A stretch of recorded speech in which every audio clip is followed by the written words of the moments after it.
Assalamualaikum warahmatullahi wabarakatuh. Halo semua, di sini saya Devina Prastika dan Gatra Egi Saplarina dari kelas 11.1 ingin menjelaskan tentang materi cerita pendek.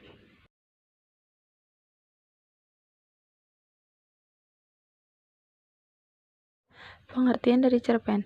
Cerpen atau cerita pendek merupakan prosa fiksi yang menceritakan tentang suatu peristiwa yang dialami oleh tokoh utama.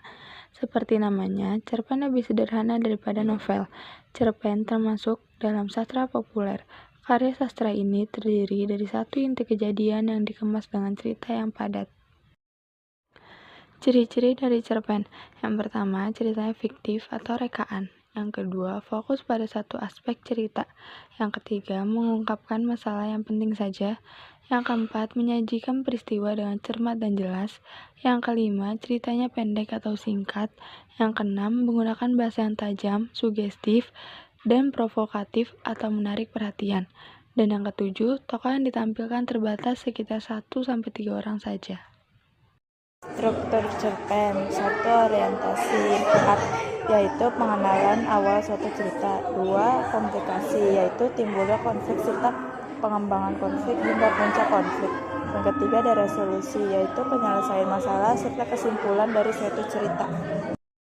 4. Fungsi cerpen. 1. Fungsi rekreatif, yaitu sebagai penghibur bagi para pembaca. 2. Fungsi estetis, yaitu memiliki nilai estetika atau keindahan sehingga memberi rasa puas dalam hal estetis bagi para pembaca.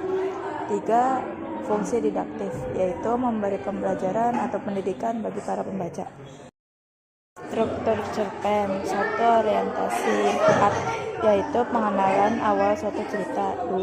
Komplikasi, yaitu timbulnya konflik serta pengembangan konflik hingga puncak konflik. Yang ketiga ada resolusi, yaitu penyelesaian masalah serta kesimpulan dari suatu cerita. Langkah-langkah cerpen. 1. Menentukan tema. Agar cerpen yang kamu buat menarik dan diminati oleh banyak orang, kamu dapat memilih genre yang populer atau digemari oleh para pembaca. Yang kedua, menentukan konflik. Konflik adalah bumbu dalam cerita. Konflik inilah yang akan membuat cerita tersebut menjadi menarik bagi para pembaca. Selain itu, konflik juga digunakan untuk menyampaikan pesan moral yang akan kamu sampaikan. Yang ketiga, menentukan sudut pandang. Ada 3 sudut pandang yang dapat digunakan. 1. Sudut pandang orang pertama, yaitu tokoh utama. Yang kedua, sudut pandang orang kedua, yaitu bukan tokoh utama tapi sebagai tokoh penggembira.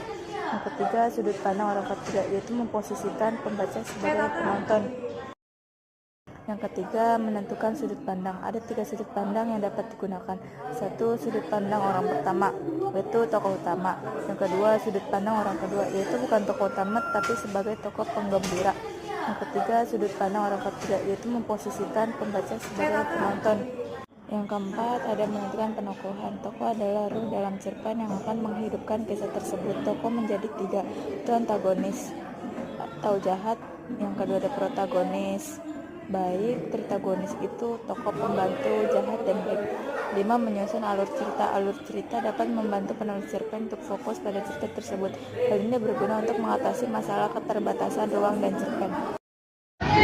Yang keenam, menentukan setting. Setting cerita ibaratnya adalah panggung untuk pertunjukan. Biasanya, cara termudah untuk membuat setting cerita yang menarik ialah dengan menciptakan dunia baru menggunakan imajinasimu sendiri. Yang ketujuh, menyajikan klimaks. Salah satu poin yang akan membuat cerita menarik dan diingat oleh para pembaca. Biasanya, klimaks yang menarik menyajikan sesuatu yang tidak terduga. Dan yang terakhir, yang ke-8, menyampaikan amanat. Menulis bisa menyampaikan pesan dan amanat tersebut secara tersurat atau langsung maupun tersirat atau tidak langsung. Untuk menyampaikan pesan dan amanat secara langsung, penulis bisa menggunakan dialog antar tokoh untuk membuat menarik.